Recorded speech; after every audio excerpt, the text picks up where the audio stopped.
মামা রাখো রাখো রাখো। হ্যাঁ হ্যাঁ আসতেছে। ভাড়া কত? 50 টাকা স্যার। 50 টাকা না? হ্যাঁ হ্যাঁ আমি চলে আসছি এখন। হ্যাঁ স্যার আমার কাছে তো ভাঙতি নাই স্যার।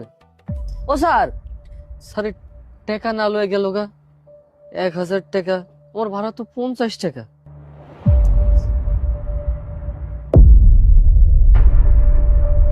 এক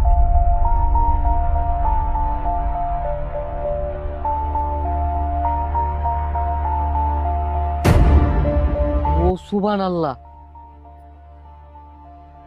ব্যাগ ভরা দি সব টাকা, এতগুলা টাকা। যাক ভালোই হয়েছে, এই টাকাগুলা দিয়া আমি একটা ব্যবসা করুম আর আমার আম্মার চিকিৎসা করামু, আমার আম্মা সুস্থ হয়ে যাবো গা।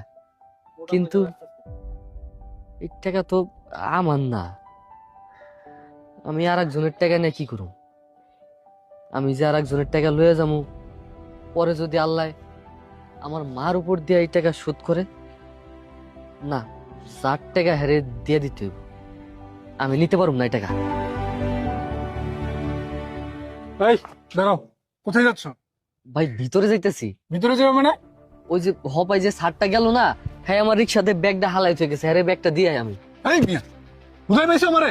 স্যারে তোমার রিক্সার মধ্যে ব্যাগ ফালাই দিয়ে দিব, তুমি ব্যাগের বাহানা দিয়ে তুমি ভিতরে গিয়ে চুরি করতা। সরেন যা দিদি যা। না ভাই আমি চুরি করতে আহি নাই, আমি ব্যাগটা দিতে আইছি স্যারে। সর বেটা, আর একটা কথা বলবি পুলিশে ধরাই দেবো। সরেন দিকে সর, জানতে একটু পরে স্যাররা ওই যে গাড়ি নিয়ে বেরোবো, জানতে যা শর্ট চট সুর মুদ্রা ভরে গেছে শহরের মধ্যে। কোথ থেকে আসে এগুলো আগল সাগল?